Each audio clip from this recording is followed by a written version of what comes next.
আসসালামু আলাইকুম। Roman take সলিউশনে আপনাদের সবাইকে স্বাগতম। আমি রোমান আছি আপনাদের সাথে। লুকআপ ফাংশনস নিয়ে আমি যে সিরিজটি শুরু করেছিলাম তার প্রথম পর্বে আমি আপনাদের সাথে ইনডেক্স এবং ম্যাচ এই দুইটি ফাংশন নিয়ে আলোচনা করেছিলাম। আজ আমি আপনাদের সাথে যে ফাংশনটি নিয়ে আলোচনা করব তা হচ্ছে লুকআপ। আপনারা যাতে সহজে লুকআপ ফাংশনটি শিখতে পারেন সেই চেষ্টা আজ আমি আমার ভিডিওতে করে যাব।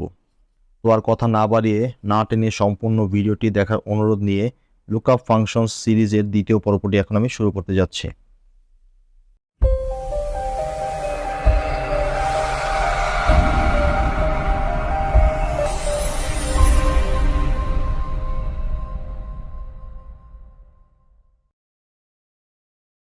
লুকআপ ফাংশন একটি সারি বা কলাম থেকে একটি মান অনুসন্ধান করে অন্য একটি সারি বা কলামের একই অবস্থান থেকে একটি নির্দিষ্ট মান প্রদান করে। এই ফাংশনটির গঠন প্রণালী হচ্ছে, আমরা প্রথমে ইকুয়াল টু দিয়ে লুকআপ লিখব, তারপর ফার্স্ট ব্র্যাকেট, তারপর লুকআপ ভ্যালু, দেন লুকআপ ভেক্টর, দেন রেজাল্ট ভেক্টর দিয়ে আমরা ব্র্যাকেট ক্লোজ করে দেব। এখানে লুকআপ ভ্যালু হচ্ছে আমরা যে মানটি অনুসন্ধান করব, যে মানটির মাধ্যমে আমরা একটি নির্দিষ্ট রেজাল্ট চাচ্ছি, সেইটি হচ্ছে আমাদের লুকআপ ভ্যালু। লুকআপ ভেক্টর হচ্ছে আমরা যেই কলাম বা সারিতে আমাদের লুকআপ ভ্যালুটি সার্চ করব সেটি। আর রেজাল্ট ভেক্টর হচ্ছে আমরা যে কলাম বা সারি থেকে আমাদের নির্দিষ্ট মান বা ফলাফলটি চাচ্ছি সেই কলাম। এখন এক্সাম্পল হিসেবে আপনাদের সামনে এখানে একটি ডাটাশিট তৈরি করে রেখেছি। এই ডাটাশিটে কিছু স্টুডেন্টের নাম, আইডি কার্ড, আইডি নাম্বার এবং তাদের কিছু সাবজেক্টের মার্ক দেওয়া আছে এবং তার এভারেজ নাম্বারটি আমি আগে থেকে বের করে রেখেছি।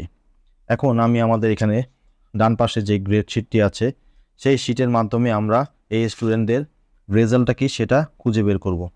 এই রেজাল্টটা খুঁজে বের করতে আমরা ইউজ করব লুকআপ ভ্যালু। তো এখানে আমরা প্রথমে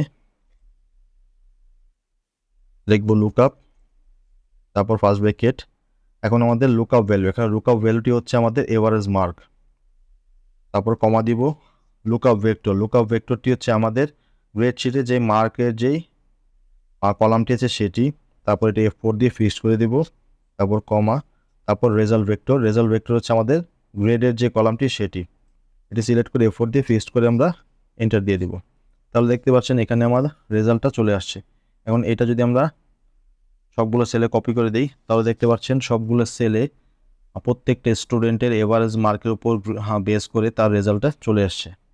এখানে দেখতে পাচ্ছেন প্রথম স্টুডেন্ট তার রেজাল্ট এভারেজ মার্ক হচ্ছে 84। তাহলে 84 আমাদের গ্রেড শিটে দেখতে পাচ্ছি 80 বা তার তো উপরে যেই মার্কটি পাবে তার জন্য তার গ্রেড হবে A+। তো এখানে A+ শো করছে।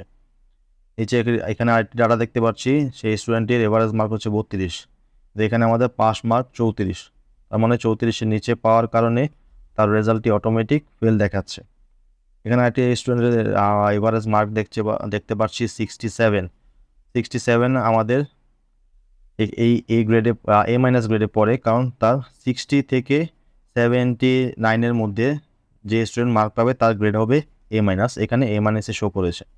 তার মানে আপনারা লুকআপ ফাংশনের মাধ্যমে আমরা কিভাবে একটি রেজাল্ট বের করতে পারি সেটা আপনারা শিখতে পারলেন। এখন দ্বিতীয় যে ডাটা শিটটি আপনারা দেখতে পাচ্ছেন, এখানে দুটি কলাম আছে, যার প্রথম কলামে কিছু এসএমভি দেওয়া আছে এবং দ্বিতীয় কলামে এসএমভি রেঞ্জের জন্য কিছু টার্গেট এফিসিয়েন্সি দেওয়া আছে। এই টেবিলটি থেকে আমরা লুকআপ ফাংশন ব্যবহার করে কি করে কোনো স্টাইলের এসএমভি দিয়ে তার টার্গেট এফিসিয়েন্সি বের করতে হয় তা শিখব।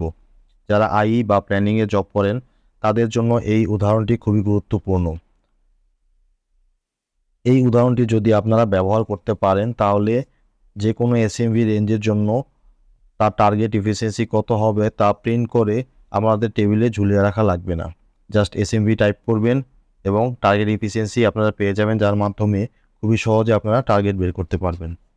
এখন আমরা যদি টার্গেটটি বের করতে যাই তাহলে আমাদের যা করতে হবে, প্রথমে ইকুয়াল টু লিখে আমরা লুকআপ লিখব, তারপর লুকআপ ভ্যালু, যেই ঘরে আমরা এসএমভিটি টাইপ করব সেই সেলটি সিলেক্ট করব, তারপর কমা দিয়ে আমাদের এসএমভির যেই কলামটি আছে সেটা সিলেক্ট করব, সিলেক্ট করে F4 দিয়ে ফিক্সড করব, তারপর কমা দিয়ে আমরা টার্গেট এফিসিয়েন্সির যে কলামটি আছে সেটি সিলেক্ট করে F4 দিয়ে ফিক্স করে ব্র্যাকেট ক্লোজ করে এন্টার দিয়ে দিব।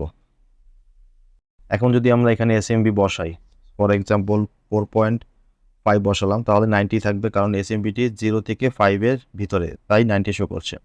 এখন যদি আমরা এখানে 6.7 ইউজ করি তাহলে দেখতে পারবেন এসএমভি চেঞ্জ হয়ে 80%, টার্গেট এফিসিয়েন্সি চেঞ্জ হয়ে 80% শো করছে, অর্থাৎ 5 থেকে 7 এর ভিতরে এই রেঞ্জের যে টার্গেট ইফিসিয়েন্সি সেটা আমরা পেয়ে যাব। এখন যদি আমরা 24 লিখি তাহলে আমাদের হচ্ছে মিনিমাম 45 যেটা সেটা শো করবে। এখন 24-এর উপর আপনারা যত এসএমভি দেন এতে সর্বনিম্ন 45 দেওয়া আছে, সেই 45 শো করবে। এখন যদি আপনি 120 এসএমভি লেখেন তাহলে 45 শো করবে, বা আপনার যদি 25 লেখেন তাও 45 শো করবে। আশা করছি এই দুটি উদাহরণের মাধ্যমে আপনারা লুকআপ ফাংশনটি খুব সহজে বুঝতে পেরেছেন। এখন পর্যন্ত আমি লুকআপ সিরিজের যে 3টি ফাংশন নিয়ে আপনাদের সাথে আলোচনা করেছি তা হচ্ছে ম্যাচ, ইন্ডেক্স এবং লুকআপ। এই 3টি ফাংশনস ব্যবহার করে কি করে আমরা টার্গেট ক্যালকুলেটর বের করতে পারি, যা আমাদের গার্মেন্টস ইন্ডাস্ট্রির জন্য খুবই গুরুত্বপূর্ণ, তা আমি আমার পরবর্তী ভিডিওতে শেখাবো।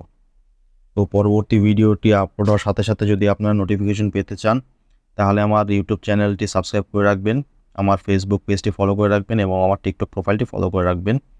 আমার ভিডিও ডেসক্রিপশনে সবগুলো লিঙ্ক দেওয়া আছে, এবং আমার পূর্ববর্তী ভিডিওগুলো যদি আপনারা দেখতে চান তাহলে আমার প্রোফাইলে সবগুলো ভিডিও দেওয়া আছে, আপনারা কষ্ট করে চেক করে নেবেন এবং এক্সেলের সম্বন্ধে আপনাদের ধারণাটি আরও বৃদ্ধি করতে পারবেন আমার পূর্ববর্তী ভিডিওগুলো দেখার মাধ্যমে। তো আজ এ পর্যন্তই, সবাই ভালো থাকবেন। আসসালামু আলাইকুম, আমার জন্য দোয়া করবেন।